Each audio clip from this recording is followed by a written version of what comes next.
මොනවද තියෙන දක්ෂතා? හොඳට සින්දු කියන්න පුළුවන් මට. කියමු බලන්න. පනට නමක් දෙනවා නම් ඒ ඔබමයි.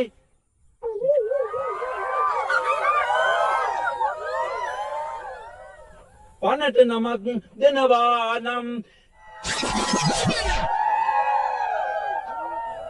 වෙන සින්දු දන්නවද? කියන්න බෑ. පනට නමක් දෙනවා නම්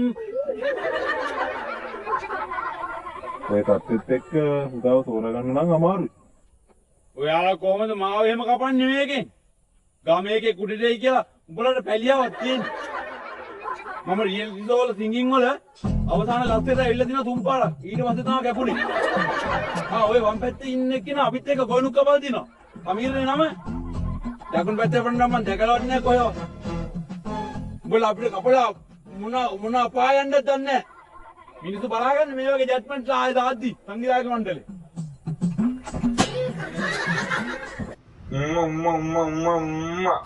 ඇති බං යමා මේ හන්නක චූටි අම්මා ඔයාව විල දෙනවා නම් නියගල හරි කමක්. ඕ ඇති යම ආ මොකද්ද පැටියෝ මේ පාසාන? හා කමක් නෑ. මේ අහන්නකෝ මං ගෙදර යන්න ඕනි දැන්. ඔව් ඔයා බත් කාලා දොයිය ගන්න නෑ. ආදරේ ගොඩක් කෝ උම එක.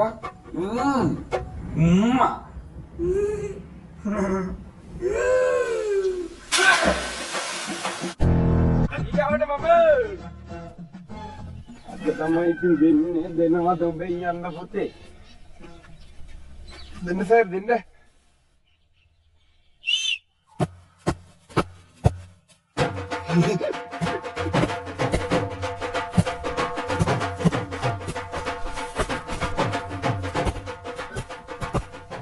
ඉවරයිද ගහලා? වටිනා පිත්තල පානක් පරිචය කරලා තියෙන පුරාවිද්‍යාවේ පූජ්‍ය බණ්ඩ මහත්තයා. ඒනම් ඉතින් ඔක කොහොම වටින ඇති? ඔව් අනිවාර්යයෙන්ම වටින ඇති. තියු බලන්න දෙන්නේ කියලා හොඳ රම්සුවක්. රුපියල් 20යි. මල්ලි. ලෝකෙ මොංගොල්ලෝ දැකලා තියෙන්නේ. නෑනේ. ඔබ හල් පාටුත් දැකලා තියෙන්නේ. දිනේ තේරෙනවද? තෝරන දැනගන්න කුකුල පාන හොම්බට එක පට වෙන්නේ. ආරච්චි මහත්තයා දෙන්නේ කියලා තියුම් බලන්න රම්සුවක් රුපියල් 20යි. ඔව් ගෙඩිය නෙමෙයි 20ක් ගන්න නැවුනේම දෙන්නේ මෙතන. එහෙනම් මෙන්න තියෙනවා. ඔයකලේ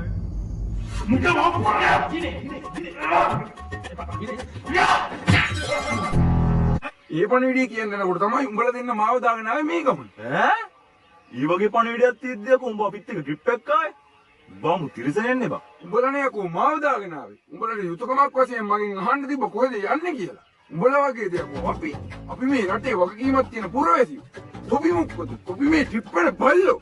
වැඩක් බාරගත්තොත් අකුරට මිටු කරන මිනිස්සෙ මම. ගෙදර යන්න සතියෙන්ද දෙකෙන්ද ගියපු ගමන් කැම්ප් එකට පණිවිඩය කියනවා මම. තොපි වගේ දෙකයි පැනස් සිප්පි කැල්ල නෙමෙයි යකෝ මම. මේ මල් ඊක නෙමෙයි. සීතෙන්ද බොන්නේ බීඩියක් කියව නෑ නේ. අනේ ඵලයකෝ යන්නේ. ඒ දකින් තොපි ට්‍රිප් යන්නේ ඇතේ බීඩියක් කල්කන්නේ. නෑ තුනෝනා මම එදා නියගල කතාවක් කිව්වේ දන්නතුව. නියගල කන්න හොඳ නෑලු නියගල විකයිලු. ඔව් නියගලෙන් මුයල් දෙන්න බෑ. මැරලා වැටේ. ඔයා දන්නේ නෑනේ වැඩක්. එදා ඔයා හින්දා තව ඩිංගියෙන් ලිදර වැටලා මැරලා වැටින්නේ. ඔව් වැඩ දන්න ඉන්න වේරුණයි. බලු ගමම කුපිත වෙලා සුබහදාම මොකද්දෝ කියාගෙන යන වෙලාවේ මේ වැඩේ පත්තු කරන්න ඕන අපේ කෝට් කරේ. නැද්ද ඉස්සංග? ඒකත් මුදලාලි මේ ගමේ අපරාධ වෙන්න ඉඩ තියන්න බෑ. අපරාධ කොතනද? මේ නිස්සංකේතන. ඉකෝ. අන්න ඒක නිසායි මගේ දුවේ පරදුවල තියලා මම මේ මෙහෙයුමට ආවේ. ඉකෝ. ආකාශ ලෑල්ලික දාපන්. ලෑලි මොකටද මුදලාලි මේ නිස්සංකීති.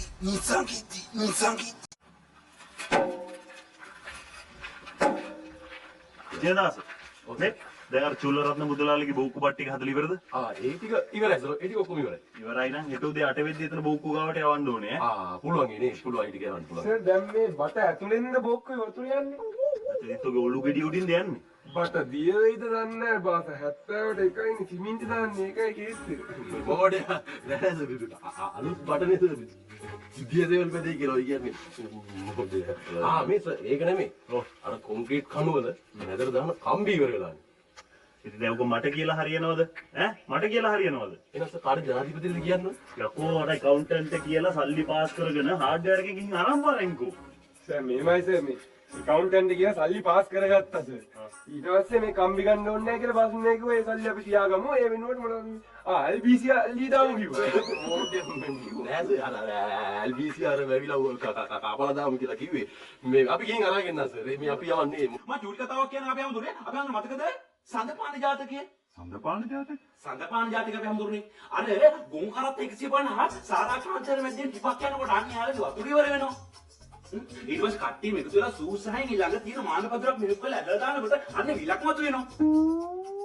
එතකොට මේ විලෙන් වතුර බොන්න කියලා හිතාගෙන පාරියේ ඊවන්නේ වතුර රංචුවක් එතනට ඇවිල්ලා ටයි කරනකොට අන්න බොන්නේ ඔය. ඊට පස්සේ ඊයල කට්ටිය ඔක්කොම එකතු වෙලා බීම බට වගේක් බෙදාගෙන ඒකේ වතුර බොනවා. අන්නේ විවරවද කට්ටියට පාචනය හදනවා. මේ උත්සාහවන්තකම ගැන ඊට වඩා මොනවද අපි හැමතුරේ උදාහරණ. සභාපතිතුමා ඇයි ඔය එහෙම? ඇයි? මේ ආවදන ටැංකල කොහෙද තියෙන්නේ? ටැංකල බෝමලුවේ වැටට එහා පැත්තේ අඩුක් කරලා ඇති. බොමලිය වැටට එහා පැත්තේ අඩුක් කරලා මම බලන්න. දානමාන දෙනවා වගේම පරිත්‍යාගශීලීකම කියන්නේ මිනිස්සුන්ට කලාතුරකින් පීඩන ගුණාංගයක්. ඇත්ත. සහතිකත් අපි හම්බුනේ. මම චූටි කතාවක් කියන්න. ඔය පරිත්‍යාගශීලීත්වය ගැන කියන ජාතක කතාවක් තිබ්බා මට හරියට නම මතක නැහැ. කොහොමද ඒ කාලේ රජ කෙනෙක් හිටියා හැමදේම දන් දුන්නා. මිල මුදල් යාන වාහන බස් කාර් වෑන් මුත් ටැබ්ලට් හැමදේම දන් දුන්නා. අවසානයේ තමන්ගේ විසවත් දන් දීලා විසවගේ විසත් දන් දුන්නා.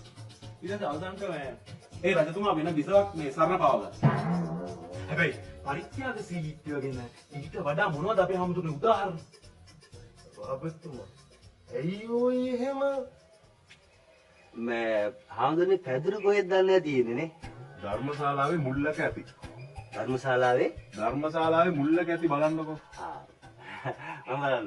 රාජිත පුතාගේ ගෙදර තියෙනවා අඹ ගහ. නෑ අපේ ගෙදර අඹ ගස් නෑ. මේ තාත්තා පොළොවට යනවා කියලා අඹ ගහ කපලා දෙනවා. සීලේ ගෙදර තියෙනවා. හරි. කමුසලේ ගෙදර අඹ ගහක් නෑ. ඔලගේ සීලේ ගෙදර අඹ ගහක් තියෙනවා. ඒකේ අඹ ගෙඩි 12ක් තියෙනවා. උලන රෙඩිද? වල්ලෙම දෙනවා 15ක් විතර.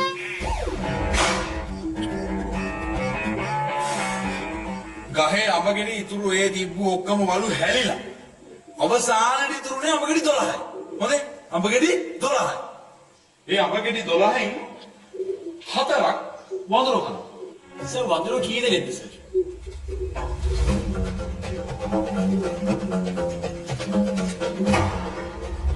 වඳුරු කීයක් වන්නවද? වඳුරු ගන්න වැඩක් නැහැනේ. නැසේ ඉතින් මේ ඔය ප්‍රශ්නේ ඉන්නේ වඳුර ගැන දන්නේ නැහැ අපි දැනන් ඉන්න බේස වඳුර ගන්න ඒකට ලේසින් උත්තර දෙන්න. වඳුර ගැන නෙමෙයි ප්‍රශ්නේ අඹ ගැන. රාජිත පුතා මේ අරගෙන අඹගෙඩි 4ක් ආවම 12න් 4ක් ආවම ඉතුරු කීයද? කීයක් ඉතුරු නම් කඩන්නේ? ඒ මොකද ඒ ගහම පට්ට මුල්. අටේ තියන්න බෑ. ඒක ඉතින් මම දන්නේ නැහැ නේ. සර් දැන් නේද වටේ පිටින් ඔක්කොම ඒක යන්න පුළුවන්.